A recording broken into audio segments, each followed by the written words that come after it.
Seja muito bem-vindo, muito bem-vinda para mais um vídeo Márcio Siqueira, seu psicólogo. E vamos para o tema de hoje.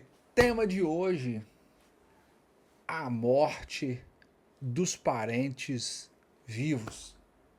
O luto pelas pessoas vivas. O momento em que nós lidamos com a realidade de que as pessoas não são aquilo que nós gostaríamos que elas fossem. O momento em que você cai na realidade e percebe que sua mãe não se importa com você, ou de repente você percebe que vocês jamais vão passar umas férias juntos com seus irmãos, ou você nota, por exemplo, que seu pai é um canalha, ou você acaba percebendo que aquele amigo da sua vida inteira, só você é amigo daquela pessoa e aquela pessoa no fundo nunca se importou com você. Ou quem sabe o momento em que você cai na realidade que sua esposa nunca vai mudar, que seu marido nunca vai mudar, que vai ser essa mesma pessoa daqui 10, 15, 20, 30, 40, 50 anos. Ou que você percebe que seu filho só se importa com ele e não está nem aí para você. O luto pelos vivos. O luto pelos vivos é o nosso tema de hoje. Já deixa o like, já faz seu comentário, já envia esse vídeo para mais alguém. Me ajuda, criatura. É assim que eu pago minhas contas. Na verdade, não é assim que eu pago minhas contas, não. Mas me ajuda. Um likezinho pelo. Eu tô aqui me digando aqui, um likezinho. Dá um likezinho aí, se inscreve no canal. Vamos avançar então, senhoras e senhores. Vamos para o nosso tema então de hoje, tá? É muito doloroso quando nós precisamos assumir a realidade. Aceita que dói menos, mas ainda dói pra caramba. Aceitar pode até doer menos, mas ainda dói pra caramba. Aquele momento em que você precisa cair na realidade de que você foi usado por 10, 15, 20 anos. Aquele momento em que você percebe que seu irmão só te procurava quando ele tinha um problema. Aquele momento em que você entendeu que quando o seu dinheiro acabou, as pessoas deixaram de falar com você. Já não se importavam muito antes, mas depois ficou ainda mais claro. Se você sabe do que eu estou dizendo. Porque nós criamos um imaginário, né, de uma mãe boa, de uma mãe protetora, de um pai amoroso, de uma família unida. Tudo isso faz parte do imaginário coletivo quando a gente pensa na ideia de família. Tudo isso está inserido na ideia de família. O problema é que a família real, muitas vezes, ela está muito distante da família ideal. Família real, família ideal. E essa família idealizada que você teve aqui, agora você vai ter que ou continuar com esse devaneio que não condiz com a realidade e se questionando, mas por que minha família não vive aqui? Por que minha família está aqui no real? Por que meus pais não são tão carinhosos? Por que eu nunca vi eu te amo dos meus pais? Por que meus irmãos a gente nunca se reúne no Natal? Por que isso aqui, tal. E aí você vai sofrendo. Quanto maior essa distância do real para o ideal, mais você sofre. Quais são as opções que você tem? Ou você se aproxima aliás, se aproxima do ideal através da sua vida, através das suas escolhas, a partir das suas decisões, você pode se aproximar do ideal. Ou você pode também reduzindo esse ideal, ou seja, diminuindo a sua expectativa com relação às situações, ao evento, às pessoas, às circunstâncias. Você pode diminuir esse grau de expectativa que você tem sobre o Natal, sobre o Ano Novo, sobre o Thanksgiving, sobre qualquer outro momento. Tudo bem? Ou eu aproximo o real, ou eu vou diminuir o ideal. Em alguns casos, não vai ser possível assumir aquele ideal. E aí eu preciso trazer ele para a realidade para diminuir o meu grau de frustração. De um lado aqui, nós temos aquilo que a gente vê como certo, e aqui a gente tem a nossa vida. Quanto maior esse espaço de incongruência entre o que eu acho que eu deveria fazer e o que eu estou fazendo, maior a probabilidade de adoecimento mental, porque eu vou me sentir mais infeliz, porque eu estou vivendo uma vida diferente da vida que eu acho que eu deveria estar vivendo. Isso adoece. Isso é altamente adoecedor. Mas isso a gente pode falar num outro tema. Hoje nós vamos continuar aqui nesse funeral dos vivos, do funeral dos vivos, o luto, a dor. Essa é uma coisa tão impressionante, mas tão impressionante, que eu já ouvi no consultório, por exemplo, de pessoas que foram abusadas pelo pai. Onde estava a minha mãe? Por que a minha mãe não me protegeu? Ou seja, a raiva não é voltada para o pai, é voltada para a mãe, que no ideal daquela pessoa deveria ser quem deveria tê-la protegida. De fato, o papel dos pais passa pelo papel de proteção.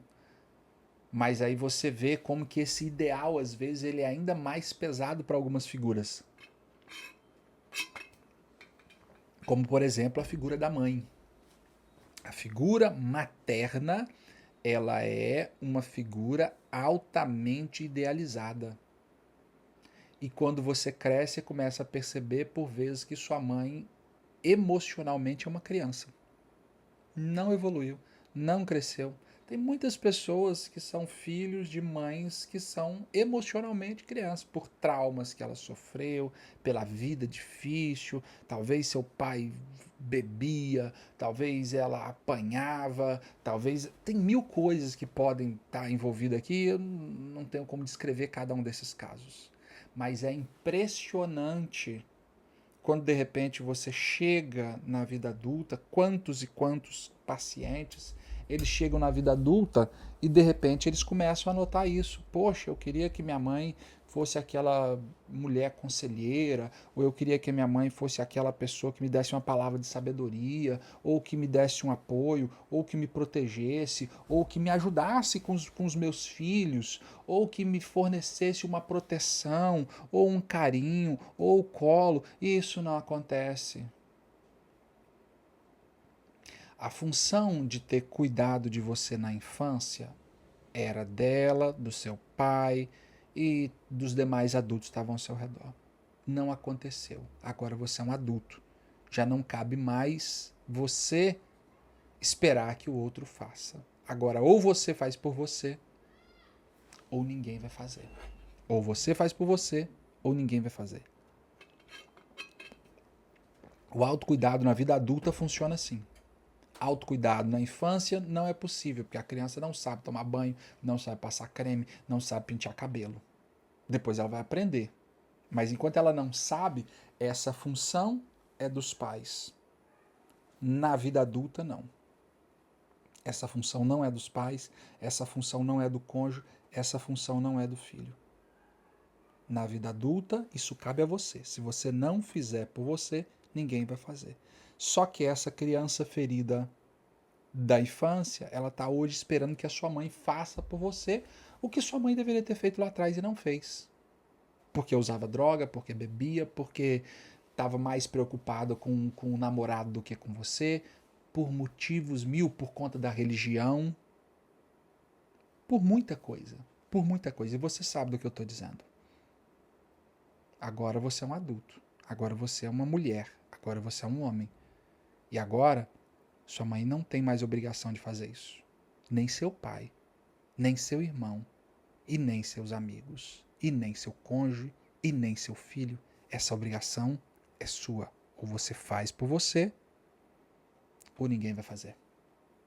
Tá fazendo sentido o que eu tô falando? Sim ou não? Fala pra mim aqui nos comentários. Fala pra mim aqui nos comentários. Então, quando você cai nessa realidade de meu pai é um cara legal, mas ele é só isso. Ele não é um cara fantástico. Meus irmãos não se importam comigo. Minha família não se importa comigo. É um momento então que você vai se afundar numa tristeza muito grande. Quando você quando cai essa ficha, porque a gente quer ser amado, nós temos um desejo desesperado de sermos amados. Nós queremos ser amados, queremos ser cuidados, queremos ser paparicados, queremos ser protegidos. Nós queremos ser amados. O desejo de ser desejado é a base do desejo humano. Parafraseando aqui um grande pensador da psicanálise, o Jacques Lacan. O desejo de ser desejado é a base do desejo humano. E aqui eu estou falando de desejo, não é desejo de carnal, de sexo. Não estou falando disso. Estou falando de desejo de ser importante para o outro. Eu quero ser importante para o outro. Faz parte da experiência humana o desejo de querer ser importante para o outro. É por isso que a gente posta, é por isso que a gente você compra uma sandália de R$ 200 e não uma sandália de 50, porque você quer impressionar alguém. É por isso que você faz tatuagem, é por isso que você posta nas redes sociais, é por isso que você vai num restaurante em que você paga R$ 300 e não num restaurante de 20. Porque há um desejo de impressionar alguém dentro desse processo, que está o tempo inteiro marcando os nossos comportamentos, em maior ou menor intensidade. E agora você descobre que não adianta o quanto você cresça. Algumas pessoas têm essa ilusão. Se eu crescer muito, aí minha mãe vai me amar. Se eu crescer muito profissionalmente, aí meu pai vai ter orgulho de mim. Se eu tiver um neto, aí eles vão agora olhar para mim, eles vão cuidar de mim. Ou agora os meus irmãos vão se importar comigo se eu tiver filho. Essa ideia era, na Bíblia tem uma história de uma mulher chamada Raquel. Raquel, ela foi a primeira esposa de um homem chamado Jacó. Só que Jacó não amava Raquel. Aliás, ela foi a segunda esposa. E é o que estou contando a história de Lia e não a de Raquel. Lia foi a primeira esposa. Só que Jacó não amava Lia. Jacó amava Raquel. Ele queria estar com Raquel. Ele queria viver com Raquel.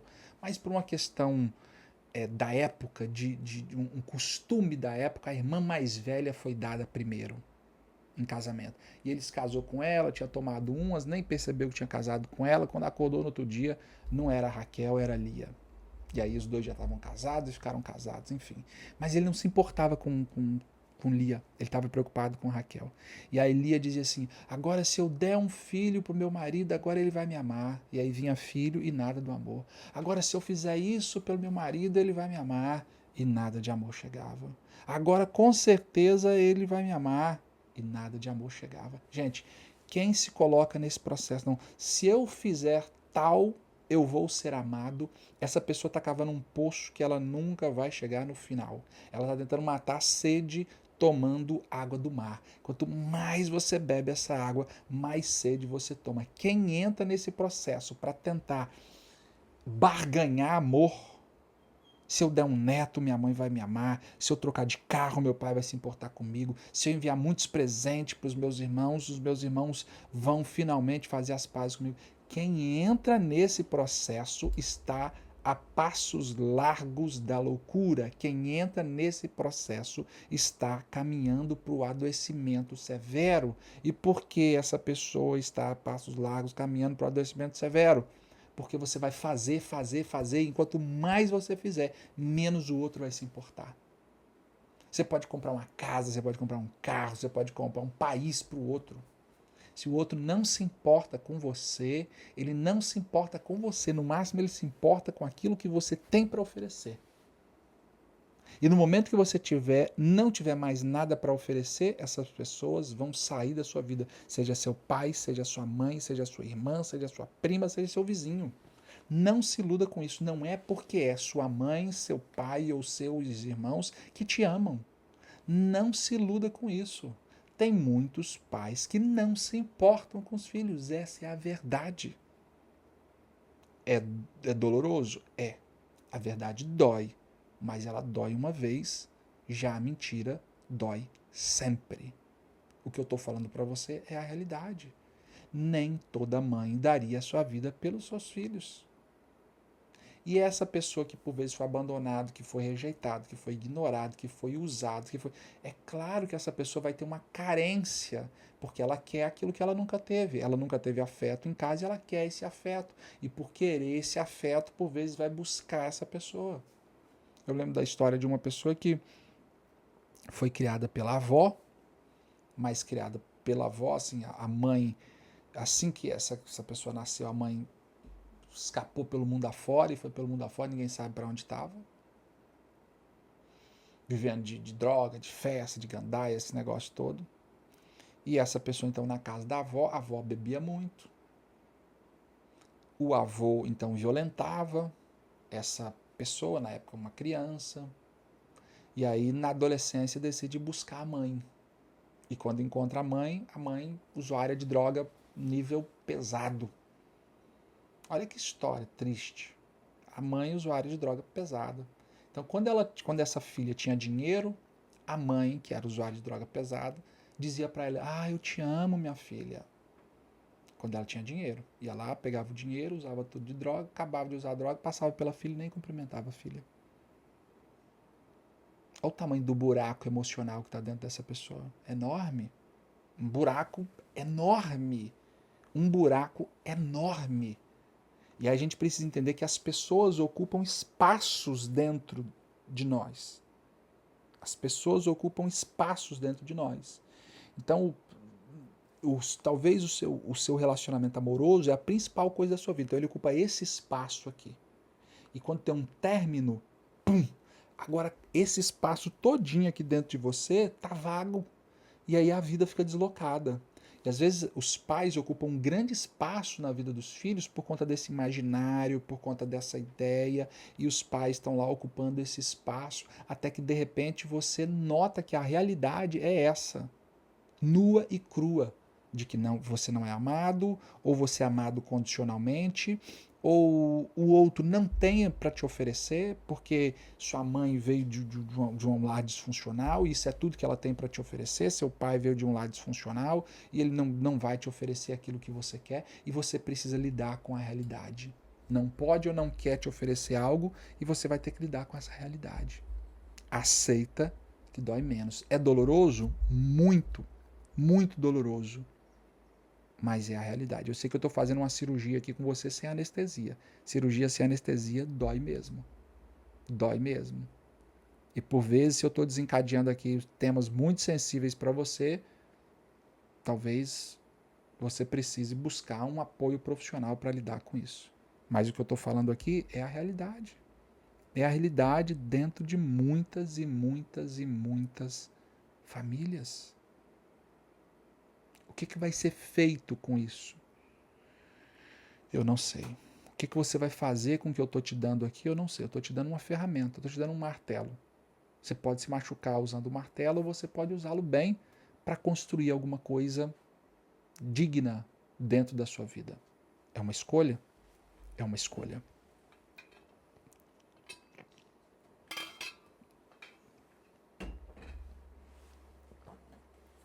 O que você me diz? Fala para mim nos comentários. Você está se identificando com o tema de hoje?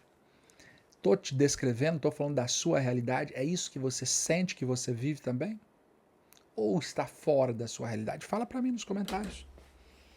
Como é isso? Como foi isso para você dentro da sua família? Você se sentia amada, amado na infância?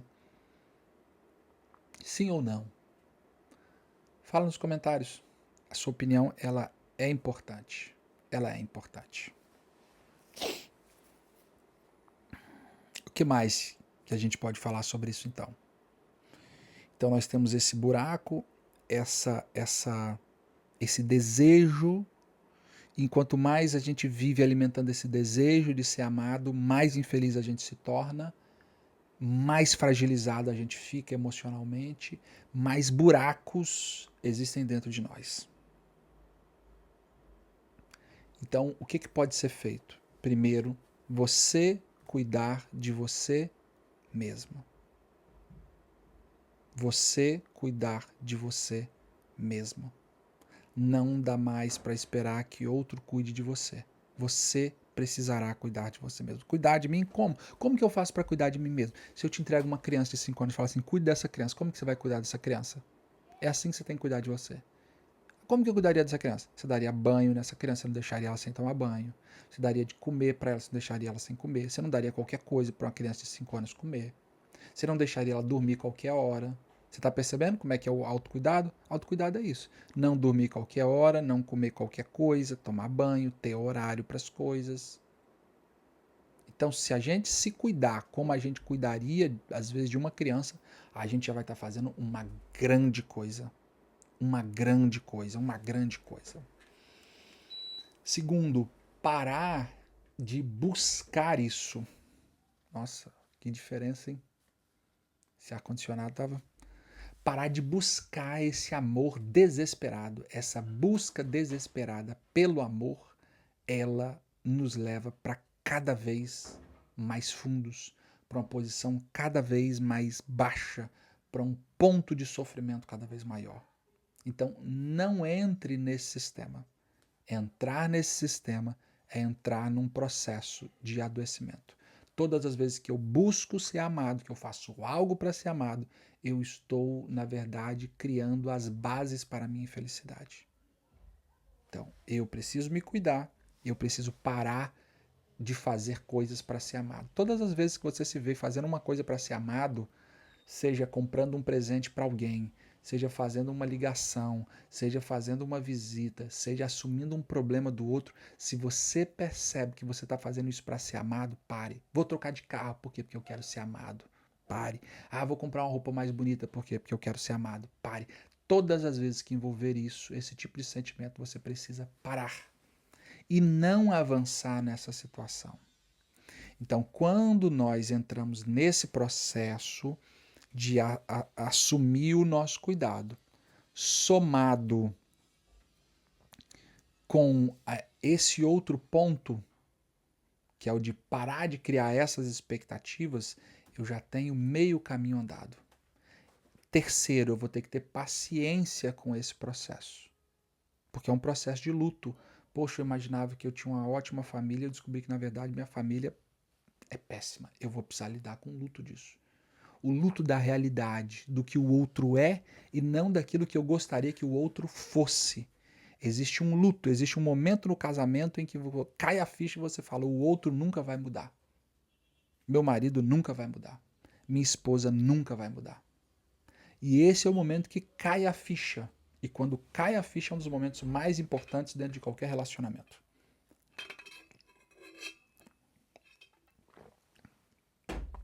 Você vai ter que lutar contra as suas expectativas que você cria mentalmente para não reforçar as suas crenças, os seus ideais que você criou sobre o outro. Claro que nesses casos pode ser necessário que você busque a terapia para te ajudar nesse processo, para que você consiga se entender e encontrar um caminho para sobreviver a essas questões todas, tá? Bom, tem um outro ponto aqui que eu queria trazer ainda, que é a questão da religião. A maior parte de quem me acompanha são cristãos. E diz, sim, mas a Bíblia diz que eu devo honrar o meu pai e a minha mãe. É o quinto mandamento, né? Honra teu pai e a tua mãe para que te prolongue os teus dias na terra que o Senhor teu Deus te dá. Êxodo capítulo 20, versículo 6 ou 7. Não me lembro mais exatamente o versículo, mas se você ler o capítulo 20 de Êxodo inteiro, você vai encontrar esse texto lá. Honrar pai e mãe não significa fazer tudo que pai e mãe quer. Honrar pai e mãe não significa estar com eles o tempo inteiro. Honrar pai e mãe não significa você estar lá.